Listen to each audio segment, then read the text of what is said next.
इस वीडियो के अंदर हम लोग डिस्कस करने वाले हैं सेक्शन 133 सबसेक्शन 6 के बारे में, जहां पे आपको इनकम टैक्स डिपार्टमेंट की तरफ से एक नोटिस दिया जाता है। जी हाँ, और ये नोटिस होता क्या है, अगर आपने भी अच्छा खासा टीडीएस का रिफंड क्लेम कर रखा है तो इन्फॉर्मेशन मांगी जाती है, डिपार्टमेंट आपसे इन्फॉर्मेशन मांगता है।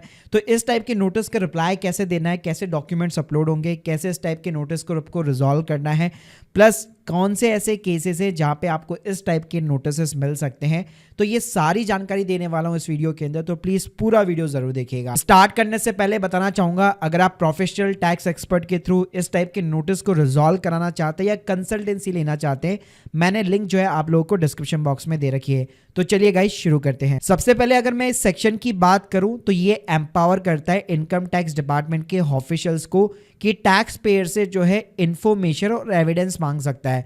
यानी जो भी आप अपनी इनकम टैक्स रिटर्न फाइल करते हैं, आप लोगों को पता होगा आप सेल्फ असेसमेंट बेसिस पे फाइल करते हैं, कोई भी डॉक्यूमेंट अपलोड करने की रिक्वायरमेंट नहीं रहती है और आराम से आपको टीडीएस का रिफंड या आपकी आईटीआर प्रोसेस हो जाती है। लेकिन अगर आपकी आईटीआर यहाँ पे जो है सस्पिशियस निकलती है तो उस केस में इनकम टैक्स डिपार्टमेंट आपको नोटिस भेज सकता है। जैसे स्क्रीन पे मैं आप लोगों को दिखाना चाहूंगा, इस टाइप का आपको नोटिस मिल सकता है। ये नोटिस जो है आपको ऑनलाइन भी मिलता है, ईमेल के ऊपर, पोर्टल के ऊपर भी अपलोड होता है, प्लस वाया द पोस्ट आपका जो भी एड्रेस होगा वहां पे भी आपको जो है भेजा जाता है। तो यहाँ पे आप देख सकते हैं, यहाँ पे जो है 133 सबसेक्शन 6 के अंदर इंफॉर्मेशन और एविडेंस मांगे जाते हैं। अब यहाँ पे अगर मैं इस पर्टिकुलर नोटिस की बात करूं तो इस नोटिस के अंदर 2 असेसमेंट ईयर 22-23, 23-24 की जो रिटर्न फाइल हो रखी है उसमें बहुत अच्छा खासा टीडीएस का रिफंड क्लेम किया गया है और काफी ज्यादा डिडक्शन यहाँ पे क्लेम की गई है। तो उसी के रिगार्डिंग यहाँ पे ऑफिसर ने सारे प्रूफ और एविडेंस मांगे हैं उस सारी डिडक्शन के रिगार्डिंग, प्लस जो आपने रिफंड क्लेम किया है। ऐसे नोटिस जब पोर्टल के ऊपर भी अपलोड होते हैं तो आपको कैसे चेक करना है, सिंपली आपको पेंडिंग एक्शन के अंदर जाना है, यहाँ पे आपको ई प्रोसीडिंग में जाना है। तो यहाँ पे आप देख सकते हैं, यहाँ पे आपको लेटर देखने को मिल जाएगा, व्यू नोटिस एंड ऑर्डर्स के ऊपर क्लिक करना है आपको और यहाँ पे आप क्लिक करके पीडीएफ को डाउनलोड कर सकते हो। बात करते हैं उन केसेस की जहां पे आपको इस टाइप के नोटिस मिल सकते हैं। पहली चीज ये कि अगर आपने अपनी आईटीआर के अंदर जो है अपनी इनकम को कम रिपोर्ट किया है, लोअर इनकम बताई है, ठीक है, तो उस केस में आपको इस टाइप का नोटिस मिल सकता है। या लेट्स सपोज आपने काफी ज्यादा टीडीएस का रिफंड का अमाउंट क्लेम कर रखा है, बहुत सारी आपने डिडक्शन ले रखी है, वहां पे भी आपको ये मिल सकता है।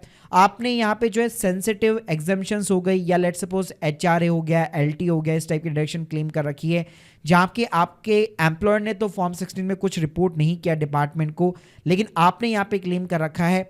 इसके अलावा जो चैप्टर 6A की डिडक्शंस होती है, एटीसी हो गया, एटीडी हो गया, एटीजी हो गया, पॉलिटिकल पार्टी का डोनेशंस वगैरह हो गया, कैश का डिपॉजिट हो गया हाई अमाउंट में, विड्रॉल्स हो गया, क्रेडिट कार्ड के केसेस हो गए, क्रिप्टो के केसेस हो गए, स्टॉक मार्केट, म्यूचुअल फंड बेचे, तो ऐसे किसी भी टाइप के केसेस के ऊपर आपको इस टाइप का डिपार्टमेंट की तरफ से नोटिस मिल सकता है। अब देखिए इस टाइप के नोटिस की अगर मैं टाइम लिमिट की बात करूं तो भाई इसके अंदर कोई फ्रेम टाइम लिमिट नहीं है। यानी लेट सपोज अगर आपको अगर आज नोटिस मिल रहा है तो हो सकता है पिछले 2 सालों की या पिछले 3 सालों का भी आपको यहाँ पे नोटिस मिल सकता है।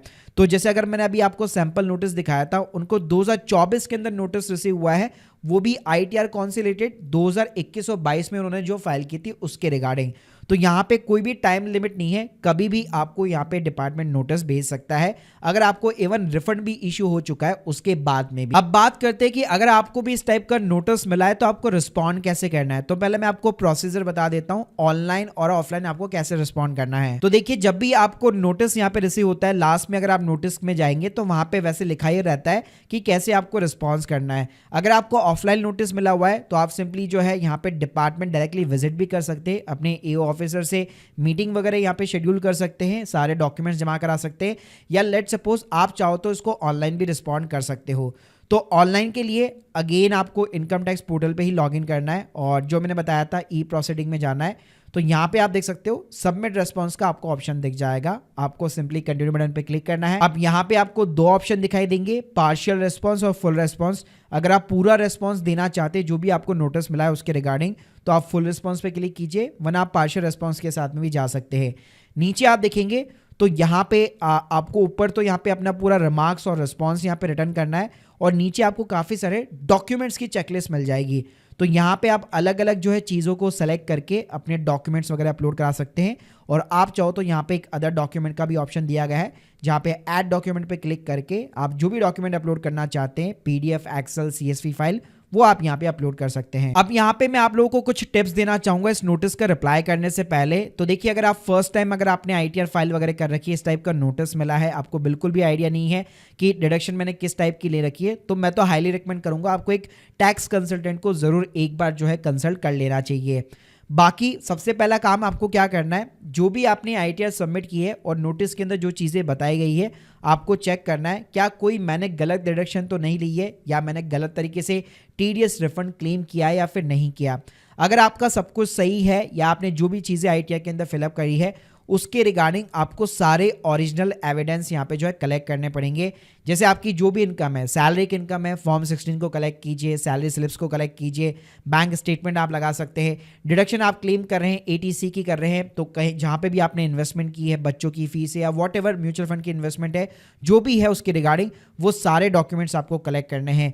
आपने एचआरए क्लेम किया है, रेंट एग्रीमेंट प्रोड्यूस कीजिए, मतलब जो जो आपने डिडक्शंस ले रखी है, जिसके थ्रू आपने रिफंड क्लेम किया है, जो भी चीज़ें नोटिस में मेंशन है, उन सभी के आपको ओरिजिनल एविडेंस यहाँ पे कलेक्ट करने पड़ेंगे। फिर आप चेक कीजिए, अगर आपकी रिटर्न एकदम गलत है, आपने यहाँ पे लेट सपोज ज़्यादा टीडीएस का रिफंड क्लेम कर रखा है या अपनी इनकम को लोअर दिखा रखा है, तो आप ये चेक कर सकते हैं। आजकल आईटीआर यू का ऑप्शन आ चुका है, जिसको हम लोग अपडेटेड इनकम टैक्स रिटर्न भी बोलते हैं।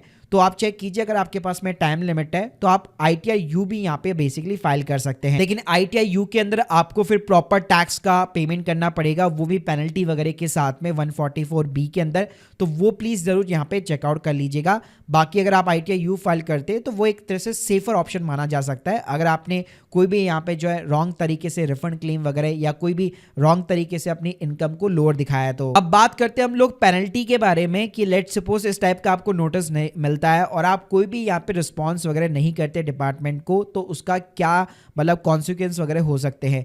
पहली चीज़ ये, अगर आपको इस टाइप का नोटिस मिलता है तो आपको थोड़ा सा सीरियसली इसको लेना चाहिए, हल्के में नहीं लेना चाहिए। देखिए, अगर आप यहाँ पे जवाब नहीं देंगे तो वैसे तो अगर आप नोटिस में देखेंगे तो नीचे नीचे पेनल्टी भी लिखी रहती है। जैसे आप देख सकते हैं, ये मैंने आपको जो सैंपल नोटिस दिखाया उसके अंदर साफ साफ लिखा हुआ है 272 सबसेक्शन 2 के अंतर्गत अगर आपने प्रॉपर इसका रिस्पॉन्स नहीं दिया टाइम के ऊपर तो 500 रुपए पर डे की यहाँ पे पेनल्टी लगेगी। इसके साथ में गाइस, असेसिंग ऑफिसर आपको सेक्शन 148 के अंदर भी नोटिस भेज सकता है। और उसके अलावा अगर मैं टैक्सेस वगैरह की बात करूं, अगर वो खुद यहाँ पे असेसिंग ऑफिसर यहाँ पे असेस करता है या आपने मिस रिपोर्टिंग वगैरह कर रखी है, तो टैक्सेस के ऊपर भाई 12% का इंटरेस्ट रेट और 200% पेनल्टी भी यहाँ पे आपके ऊपर इंपोज हो सकती है। और कई केसेस में अगर केसेस बहुत ज़्यादा कॉम्प्लिकेटेड या बहुत ही केसेस बड़े हैं, यहाँ पे करोड़ों के अंदर है, तो वहाँ पे और भी ज़्यादा यहाँ पे जो है आपके ऊपर सेक्शंस वगैरह लग सकते हैं। तो गाइस, अब आपको समझ में आ गया होगा कि ये जो नोटिसेस होते हैं वो किस टाइप के होते हैं, कैसे इश्यू होते हैं, इनका रिस्पॉन्स ऑनलाइन वगैरह कैसे करना पड़ता है। तो अगर आपको भी इस टाइप का नोटिस इश्यू रखा है और अगर आप कंसल्ट करना चाहते हैं, लिंक दे दूंगा डिस्क्रिप्शन बॉक्स में।